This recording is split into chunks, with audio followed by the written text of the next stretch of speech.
Good evening, everybody. Thanks for joining us here on the ice, brought to you by Dokes Brookfield's Case Financial Group, Palaman Hockey Academy, and Toby Hockey. Tonight's guest joins me from Toronto, just outside of Toronto, Ontario, in King City. Lindsay Hofford, who is joining us from the Pro Hockey Development Program in Toronto, representing Toronto in the GTA area at the Brick Invitational, happening at the end of June, early July. ASTV will be there to show off our skills, as well as the play-by-play and color commentary, as well as some interviews.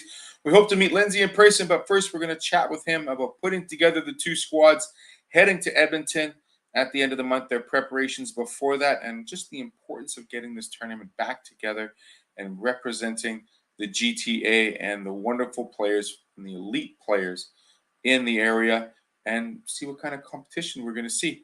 It'll happen all right at the end of June. But first, Lindsay Hofford here on the ice.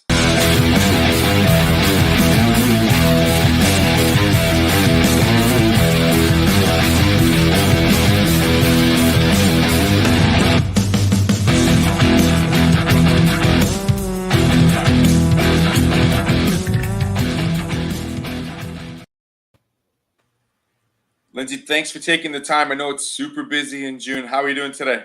I'm doing great, Theo. Thanks for having me.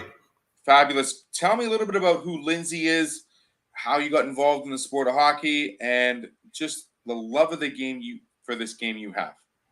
Well, it's been a long journey. Basically started off as a player, worked my way up through minor hockey like so many Canadian boys and now girls do.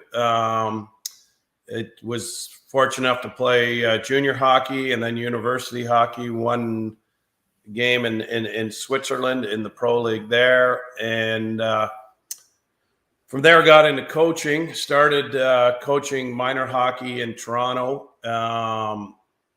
with the Vaughan Kings. Had some success there. I think I coached for 4 years minor hockey, 4 or 5 years. Moved on to junior with Thornhill as an assistant coach, then to Bramalea Blues as a head coach. Had a lot of success there, a lot of players that ended up in the National Hockey League. I went back to Vaughan, to the Vaughan Vipers junior team, and then started coaching in the OHL with the London Knights, and then to the WHL with the Lethbridge Hurricanes. Had kind of got out of coaching and after the Lethbridge gig, and was concentrating on our business, Pro Hockey Development, which is in our 30th year. Got a call from Mark Hunter, who I worked with in London, asked me to come back and see if I was interested in scouting for the Knights, and then was there for 5 years as the director of scouting. Fortunate again to get to 4 Memorial Cups in that time. Got hired by the Leafs as a scout and was probably there for, I don't know, a couple months, and then was promoted to director of scouting. There for 4 drafts, Marner, Matthews, Sundin, Liljegren drafts, and then went to Arizona as Arizona Coyotes most recently as the assistant GM. And then we had the ownership kind of change there in the whole kerfuffle that's well documented there. And now just been concentrating on a couple of other projects. Started a new company called Highlights and building a rink in Bahamas called Bahama Ice. And then continuing to grow our pro hockey company that's in its 30th year and 25th year, I believe, at the Brick. That's amazing, Lindsay. I'm glad you took a couple of breaths in between, because that is quite a long resume, and certainly you wouldn't be doing it if you didn't love it, correct? Yeah, that's the reason I got back into it. I was actually talking to a young man that had played for me, and he just finished university. He's been working, and he asked me why I did what I did, and it was, like you said, love of the game, the love to compete too. And I really got into the coaching aspect of it, and kind of it's a lifelong journey to really buckle down and learn the game properly. Learning the game properly, teaching the game properly, certainly with your resume and your accolades in the coaching and the scouting world. What is it like to speak to a group of 10, 11, 12-year-old kids and the opportunities that they now have, considering, the travel, the expectations, but the elite hockey that is available that you've seen through pro hockey development and going to tournaments like the Brick? Oh, it's fantastic. And this is really their kind of first look at the big stage. It's like playing in a mini NHL for 10 days for the kids. So the tournament's really taken on a life of its own over the last, 30 years that it's been going, I guess 30 plus now. So the kids are totally excited. We get majority of the top players in Ontario at the tournament. It's basically a year-long process to put the team together. And then it's obviously the year that you're going to the tournament. There's lots of development that goes in from on-ice practicing and then game review and the whole bit. So I think it's a great journey, and I think they need to focus on the journey because only one team can win. And I think when they do that, it just becomes just a fabulous experience, both short-term and long-term. Does coaching, Lindsay, change depending on the age group we're dealing with? I mean, we're developing kids. Obviously, they don't have the maturity of the junior player or the player that's semi-pro. But for an 11 and 12-year-old, what type of message does a coach need to give so that the players are on track, they maintain a focus, and they're able to put their best skate forward?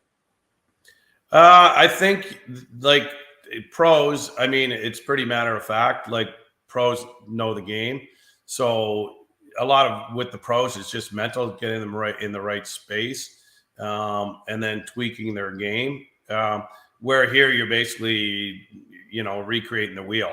So when we get these kids, they do have really good foundational skills nowadays. So it's just, introducing some tactical skills within a system that you develop. And then for most of them, it's their first look at that. And then, a kid that's 10 years old, mental maturity may be 8, and you may have some that are 12. So like 12-year-old mental maturity. So you've got to treat each individual player as his own entity, and you got to get your message across using a number of different methods. I find nowadays these kids are like really visual learners because of phones and iPads and computers and whatnot. So we do a lot of the video stuff with them, and I think that helps, which is a little bit different than it would have been 25, years ago. So I would have never have expected iPads on the bench or in the locker room. That's for sure. But these kids, like you said, they're visual learners. When they see and they get explained how to change a play or move to open ice differently, it makes much more sense to put picture on, make it visual for them, as opposed to just explaining it to them and getting that look. Like, what do you mean, coach, kind of thing, versus they see it, it's like, okay, I get that, right? Yeah, 100%, Theo. They understand that, and that's what they've grown up on using these tools. And I right through public school to high school to university, I never saw a computer. So it was, I became self-taught on it. But these kids start like from infancy. So do the kids grab the iPad from you, coach, and be like, no, coach, you do it this way. This is how you reverse the play. This is how you move the camera around. Do they show you how to use those tools? Yeah, no, I'm pretty good at it just from the NHL and junior hockey. We started it. But back in the day, it was like you used to use the VHS and you'd have to break them down. It was very time consuming. So you had the dual deck type thing. Now it's much easier. And I got guys doing it for our program. So they do it, and I coach, and then we review it after. So a little bit easier than the way that I used to do it. Spend countless hours just on the production of it. You don't have to worry about the tape getting, rustled up and worked on the VHS, going back and forth, rewind, fast forward. Gone are those days, and making sure the remote is working. It's easier much with an iPad. I totally agree. Thank God. Yes. So listen, there is a good reason to have those resources available for young kids. It works. We'll leave it at that. It really does. We've actually, with the new company I started called Highlights, we actually do training with the TV on the ice. Yeah. So we've developed thing that hooks onto the glass, and we bring them right, instead of the coach's board, it goes right to the video board. That's pretty cool. Yeah, it's been really successful. So. We'll have to chat about that if we're in person, if we have a chance, and when we're in Edmonton together. Toronto has been at the Brick for quite a while. Why is it important to see so much talent all across North America at mini NHL showcase tournaments like this? Just think it's great just to bring all the best players in North America together, and the venue is obviously perfect, and the tournament's evolved into something really special. So it's just the place to be. And then when you go there and you see the level of hockey, it's so exciting. And just the the intensity that the kids are playing at, and just the feel of the whole tournament has just evolved into something very special, and something that I really personally look forward to every year. It was development camp, and I would leave and come to the Brick tournament from the NHL camp direct, because I didn't want to miss it. And it's a great thing too for people like me, because I got to know a lot of these families of the top players in North America. So moving forward, as you know, a lot of these guys that are in the National Hockey League, part of their resume reads the Brick Invitational Tournament. So. Yeah, if you look at the website, there's over 150 players currently in the NHL or the pro leagues overseas, which is pretty incredible. Yeah, and a lot of them have been draft players in the past. So certainly it is a stepping stone for many of them. Lindsay, let's take a quick break. We're going to come back. We're going to talk more about putting this team together and its expectations at the end of June. Stay with us here. We'll be right back on the ice after this quick break.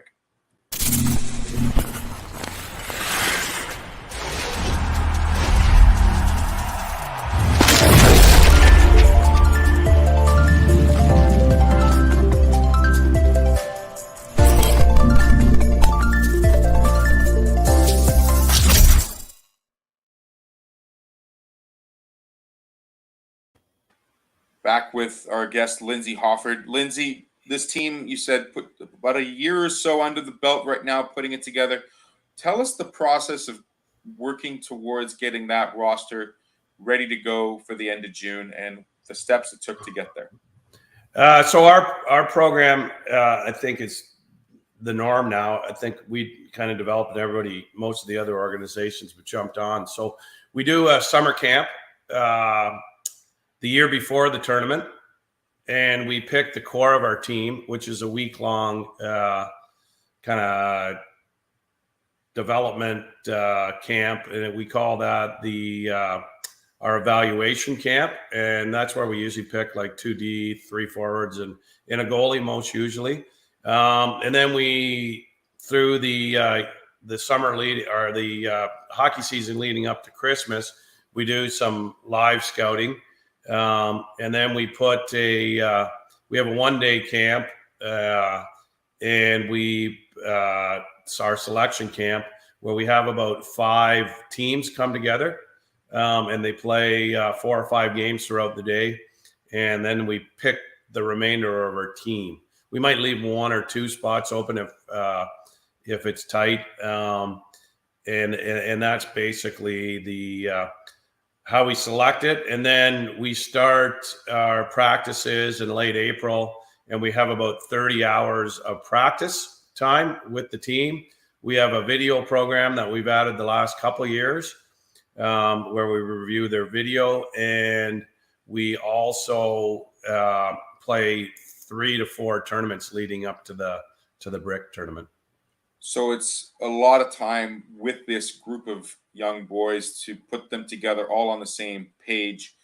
Is it interesting to watch them from the beginning of the evaluation camp and how they're all separate players, and then watching them congeal towards the team game? Yeah, and that's a big thing, because a lot of them are top guys, and they don't really play the team game, because at that age they're able to be successful, kind of, rushing the puck up and whatnot. So yeah, getting them in a position that they're comfortable playing, and then getting them to trust and utilize their teammates, a huge part of it. You see a massive improvement by the end of the summer to from the start of it. And I always just to where kids progress within the program, always very rewarding for myself. So you can't really put a lot of Marners and a lot of Matthews and a lot of Nylanders and a lot of Tavares on the team. You got to have a little bit of mix in there, correct? Well, I'll take any of those guys. I would take. The thing is, we may Yeah, see you some need of those. Yeah, you really need to work a ghost roster and get kind of a blend, and you see that in the successful NHL teams. They're not like hey, Marner 1, Marner 2, Marner 3, Marner 4, and they're all the same type of players. They just get weaker as they go down. You need the guys that are going to grind it out and play defense and play heavy as well, and that's really what makes a hockey team. So what type of team have we put together, assembled for this year's Brick? Is it a fast team? Is it a smooth team? Is it there's so many different styles of hockey now. What type of team should the Toronto Pro Hockey show on ice at the Brick? I think our 12 team is a little bit undersized, but very quick, more of a possession team. We've been fortunate to win all 3 tournaments we've been in. Our goaltending is really solid, bordering on spectacular at times. And our 11 team is a little bit more driven by our forwards. And our D are more physical, a little bit bigger, and more like making the simple play up to the forwards, and then we attack with our forward group. And we're at about probably 750 win percentage with that team as well. But that team was picked a couple of years in advance due to COVID. So we like the kids. Some kids have like really developed, and some have maybe dropped off a wee bit from the original selection. So it was just kind of a little bit of the sign of the times we were in with the whole lockdown and COVID and how it affected hockey and whatnot. How it affected hockey leads me to my next question, Lindsay. Why is it so important to include both age groups at the Brick this year to give them this opportunity? Because just for the fact that the kids, if they were to miss this, and how important it is in their overall development as a hockey player, but also giving them the ability to get the memories of the tournament because it's so special. I talked to Steve Stamkos one time about it, who played on our team years ago, and he was raving about it. Mike does it. Like all the guys that have played in it, they carry it along, and they will articulate how special it was for them to be able to play in it.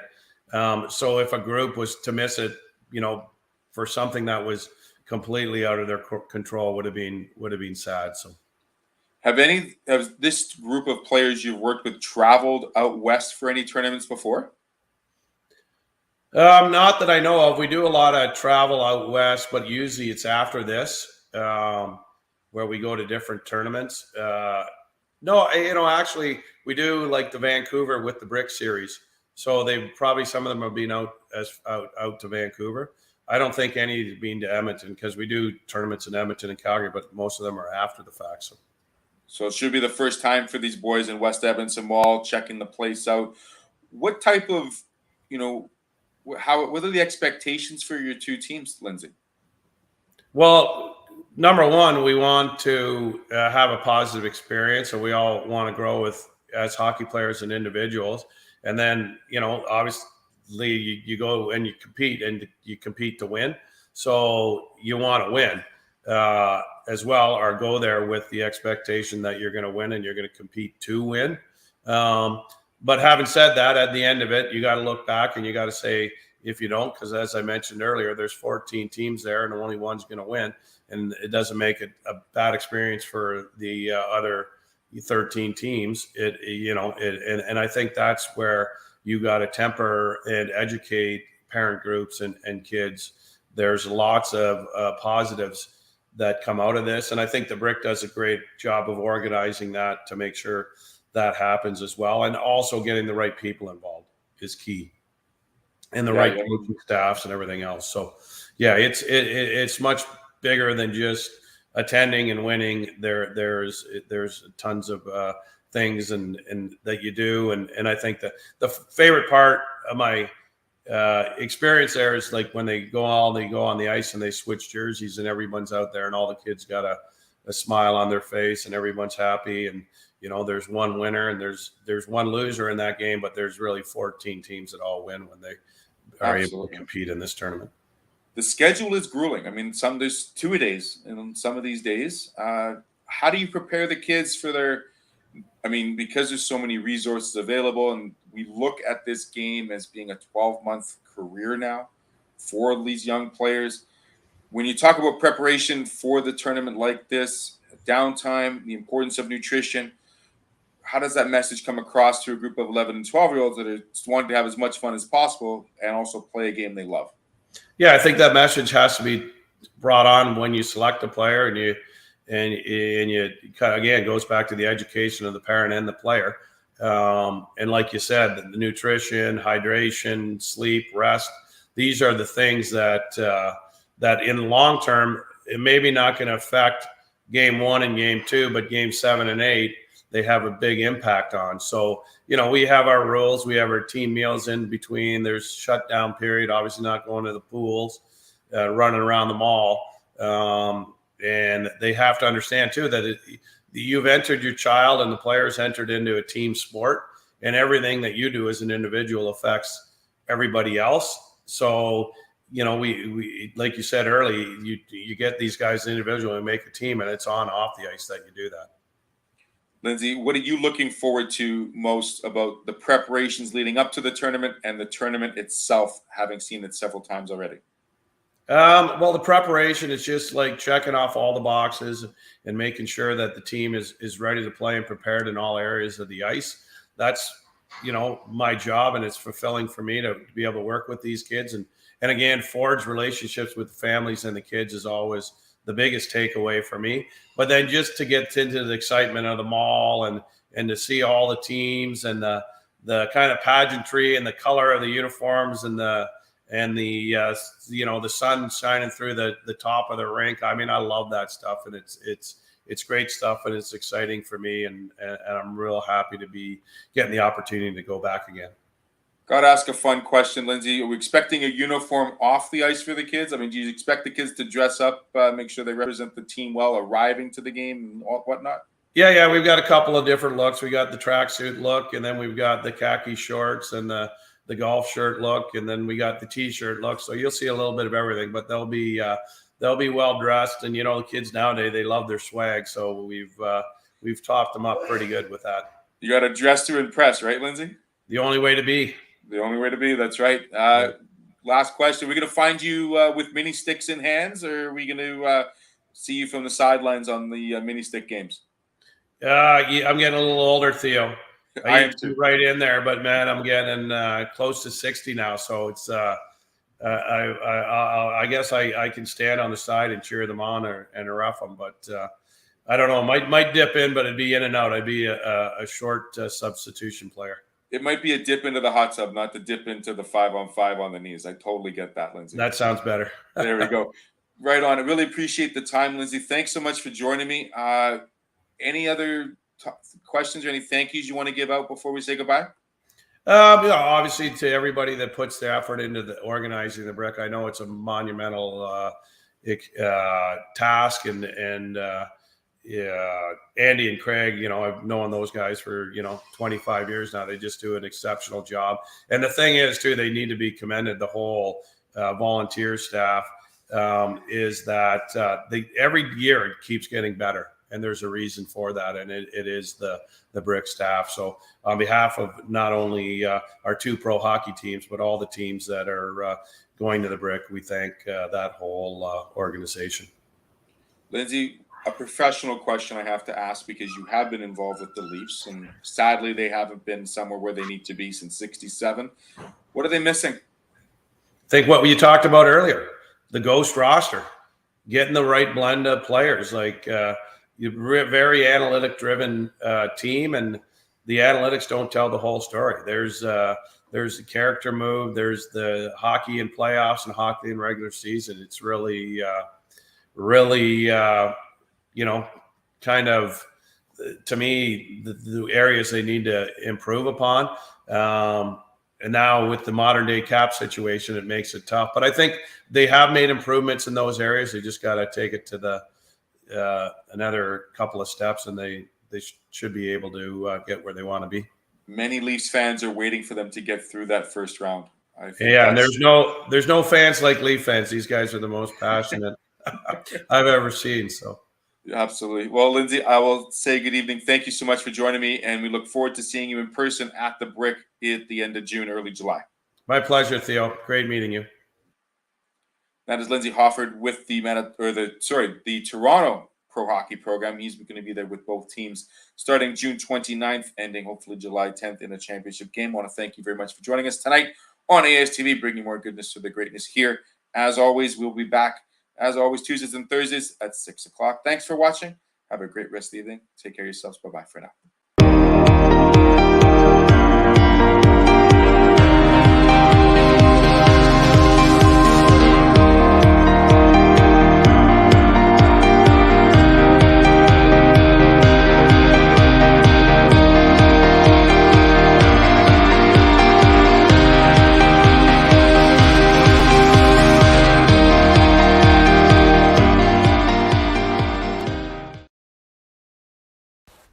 Welcome to Pilot Mountain Hockey Academy, your world-class academic and hockey training facility created to maximize each student's athletic and academic potential.